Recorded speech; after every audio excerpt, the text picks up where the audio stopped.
Good morning, everybody. Get everything here set up.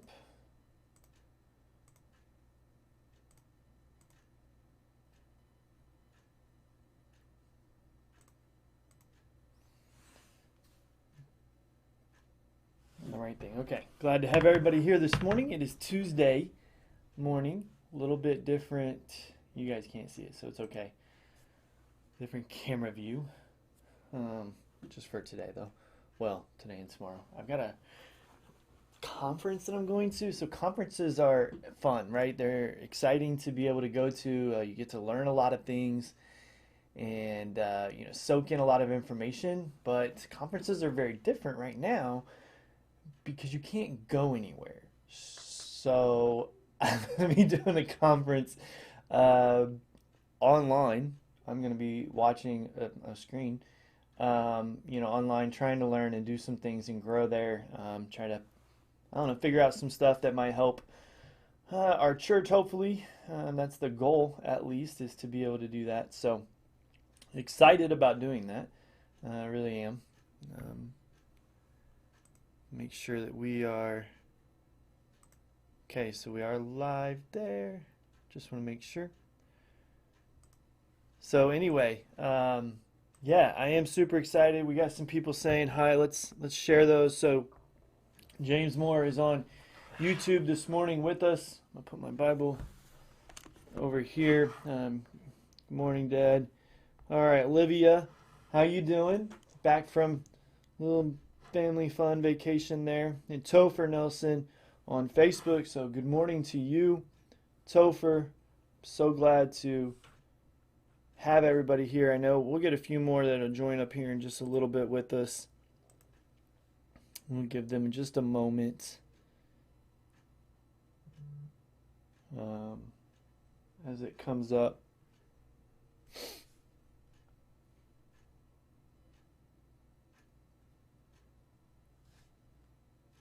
There it is. Loaded. My screen was taking for a second. So we got Kathy Wood this morning saying hi, hello, how are you?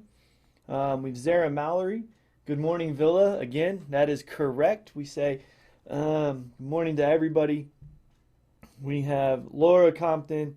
She's saying good morning to you. Anna Moore, good morning. So here, Linda, good morning. And then Linda also asked, where's my hat? It's right here. I can put it on. But I had just taken it off and I forgot. So I wear my hat. Man, this hair though, it's crazy.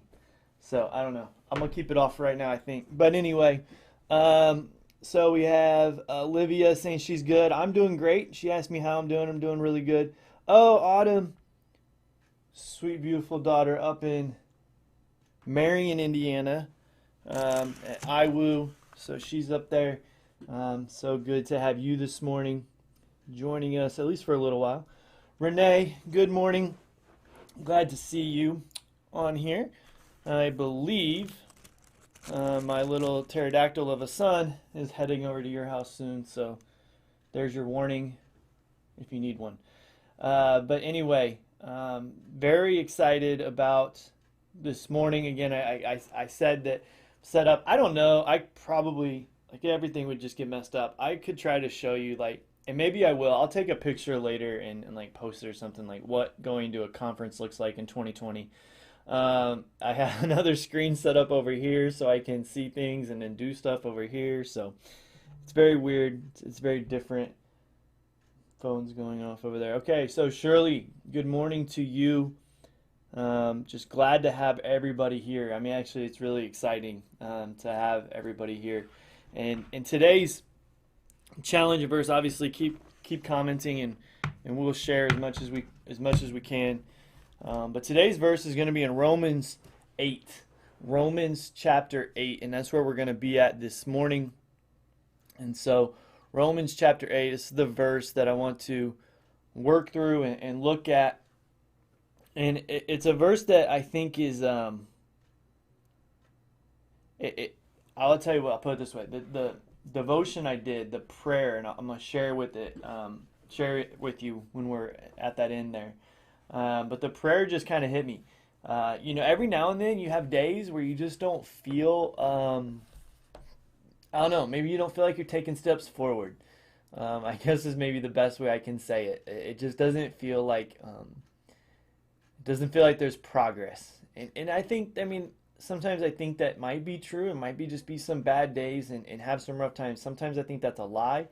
I think that is Satan just trying to trick us and to get us to thinking incorrectly. But sometimes there might just be bad days and we just don't have good times. So yesterday, just maybe it was kind of one of those days. I don't say maybe, it was kind of one of those days for me. Just a lot of things going on, especially in the afternoon. Just didn't feel like, I was taking any steps forward. Felt like most of them were being taken back. And so, um, this verse, this idea, this concept, what I want to look here in Romans chapter 8 is huge. And hopefully bring some encouragement to you also. And so, I'm just going to start in verse 26. I'll tell you this. Starting in verse 18, when you see what Paul is talking about, he's talking about. I mean, all of Romans is talking about what the gospel does for us, and why it's important to us, and why it's such a good thing, and so he's explaining that and how it affects us and how it does things, and he's going through salvation by grace, and he goes through those things, and then he starts talking about the grace that covers all of our sins, even our current or future or whatever sins. And then he explains that doesn't mean that we should just go on sinning, but we should get better. That's in Romans 6. And then he just continues on with this theme, explaining what the gospel means to us. And 8, he gets into some of these things. He's talking about us being heirs with Christ, and then he's talking about our future glory. And it's such a huge thing. I think Paul takes one of the lines in here was accurate. Is Paul takes the beginning of Romans and says that this is what you are. There's none righteous, no, not one. We're all going to hell, or we're damned. We're under sin. We're born that way. This is the curse that we are born with. And then he explains that the gospel explains that can change us. So the idea of what we've seen so far, and sometimes where we're at, especially as Christians, is we're no longer what we were, but at the same time now we are here, so we're something different than the beginning, right? We're a new creation, but that new creation isn't done being perfected. And I think that's the journey that we find ourselves in. And so when he's talking about this future glory, these heirs with Christ, he's saying, yes, you are eventually going to be heirs with Christ. When you get to heaven, you're going to be seated at the right hand of God. You're going to be heirs with Jesus. And until then, there's this journey that takes us time to get there. And so in verse 26, he says, likewise the Spirit helps us in our weakness. For we do not know what to pray for as we ought, but the Spirit himself intercedes us with groanings too deep for words. The Spirit speaks for us when we're struggling, when we have moments, when we have areas in our life where we're just not doing well. It says the Spirit will speak for us. When we go to prayer, we don't know what to pray. The Spirit will pray for us, and he doesn't even need us. He doesn't do any, we don't need to do anything. He does it, and he speaks for us, and he does it. And then he said, he who searches the hearts knows what's the mind of the Spirit, because the Spirit intercedes for the saints according to the will of God. And we know that for those who love God, all things work together for good, for those who are called according to his purpose. And we know that we've seen this verse, and we've had this verse, and we put this verse on all kinds of things, right? And then we hold on to this verse. Sometimes I think, though, we can misuse that, and all things work together for good, and they do. We get pushed through things, and we get put through things that God can use.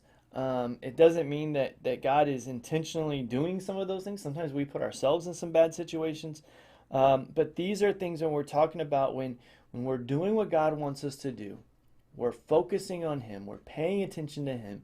He's going to walk us through everything. He's going to give us what we need to get through there. And he is going to use all of those challenges, all of the struggles, all of those things, that when we are doing what he wants us to do, he will use that to benefit not only us, but to benefit other people around us, to help others, to encourage one another, and to do those types of things. And so he does do that. But the verse I want to focus on is verse 29. For those whom he foreknew, he also predestined. Now, I know there's some words there, foreknowing and predestined. I don't want to focus on those. That's not the focus of today. Here's what I want you to focus on. What he foreknew and predestined was that we would be conformed to the image of his Son, in order that he might be firstborn among many brethren. He predestined us to be conformed to the image of his Son.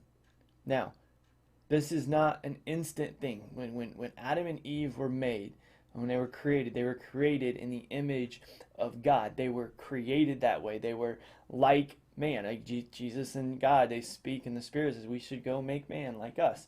So they do, and they do that.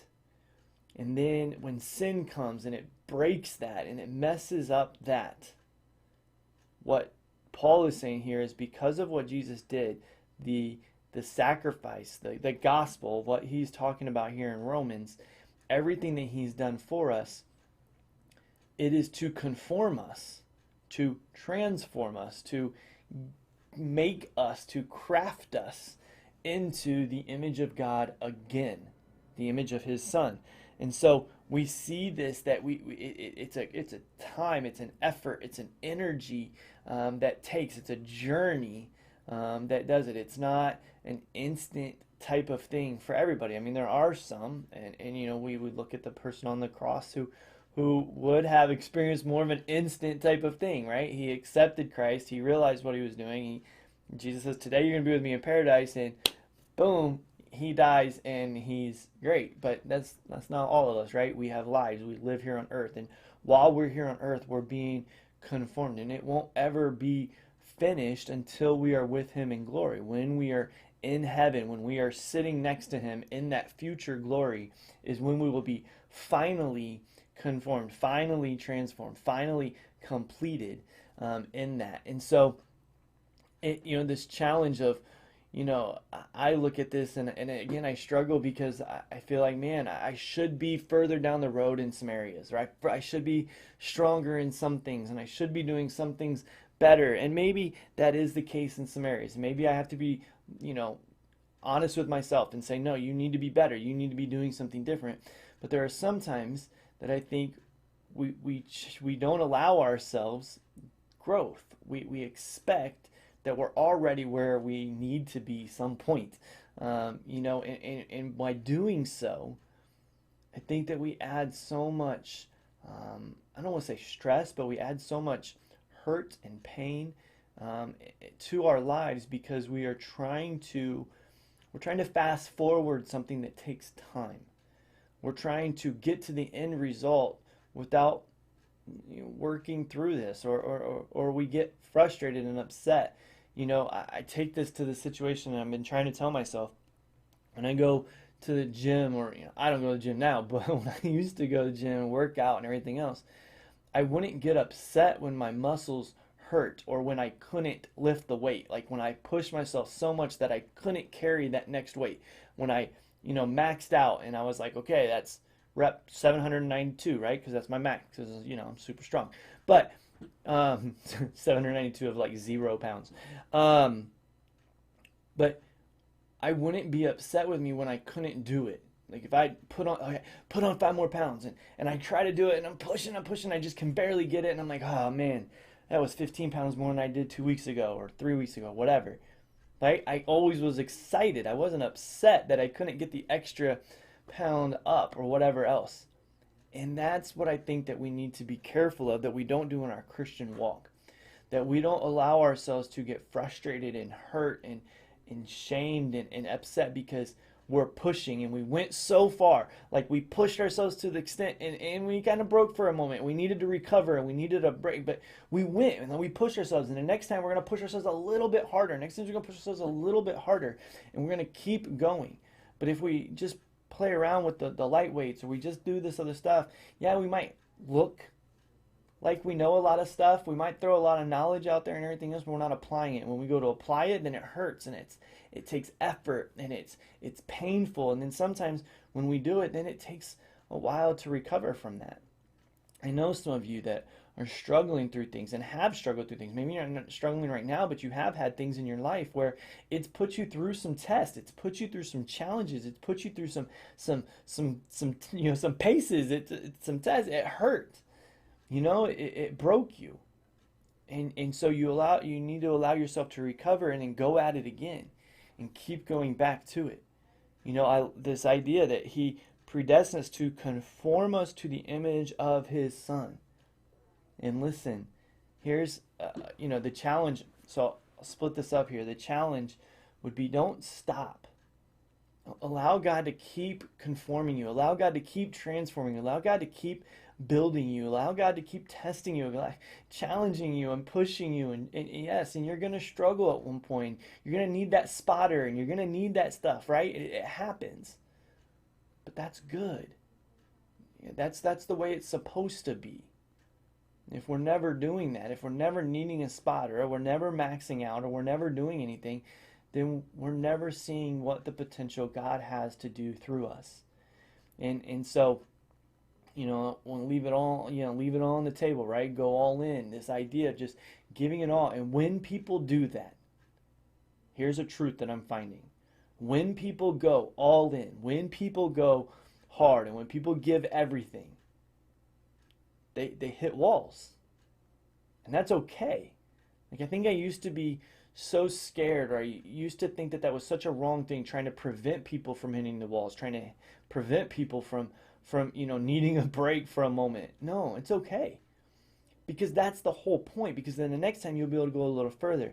And the next time you'll be able to go a little further. And then we just keep building this, and we just keep doing this over and over again. And eventually we build these Christians that have rested so much in God that they're realizing how much they give up to God. And this is where Paul says, and when my weakness is, when I think I'm broken, when I think that I'm the weakest, is when He's the strongest, when He shines the most. If all I'm doing is doing what I can do, if I'm only doing what I can do under my own power, if I'm never breaking, if I'm never seeing it, you don't ever get to see the beautiful spotter that I have that can easily pick this up. You don't get to see my partner who can easily carry this further. You don't get to see my God doing what He needs to do, because now I'm broken. I'm past my limit. I'm farther than I can go. I don't have anything. And it's going to take me some time to recover, but while I'm here, you're going to see God do some amazing things. And this is the coolest thing about all of this, is that when you look at this verse, it says He foreknown and He predestined, which in as simple as terms I can understand is that it's already done. It's already finished. And so God's perfecting you is done. You don't see it, and we still live through it, and we're still working towards it. But God doesn't leave things unfinished. God's perfecting us until the day that we are perfect and complete. And that day, He will finish. He will always make it. There's not going to be one person. There's not one human being that will get to the end and God say, oh man, I forgot something. Or, oh man, I didn't get what I needed done. Doesn't happen. God always does everything He needs to do. So when you're going through something, when you're struggling through something, and when you're pushing through something, you're saying, but this hurts, this is hard, God's saying, I know it is. I know. I need to break it. I need to push it. I need you to get to your end. I need you, because then I can shine. Then my glory can be revealed. Then you can grow. Then things can start happening. And so I would encourage you that if you're at a point now where you're like, man, I'm spent, I'm broke, I'm done, I'm finished, I would say, good. Now let God work. Now let God do what He needs to do. And He might ask you to stand up again. You're like, I'm tired, I can't stand up. And He's like, no, stand up. Stand up. Do what God asked you to do. Rely on Him. Rest in Him. Because this verse, that 28, all things work together for good for them who love God, who then are going to continue doing what God wants them to do. Do it. Those will work out. I know you don't see it. I know you don't understand it. There are times that I don't understand it. Yesterday, I didn't get it. I wasn't understanding what God was doing. Why are you putting me, why am I here? Why am I at the end of my rope? Why am I don't still understand what's going on. And God's saying, because I need you here so I can do work. You've been doing all this stuff. I need to do some stuff. And so I got to push you. I've got to put you to the end of where you can go, and then I will take over. And that's when we are the strongest. That's when things start happening. That's when God starts doing amazing and wonderful things. So the prayer that I want to share with you before we end, and I get a couple of people I think that says hi, but here's the prayer. It says, Lord, there are days when I feel I am losing ground in my spiritual growth.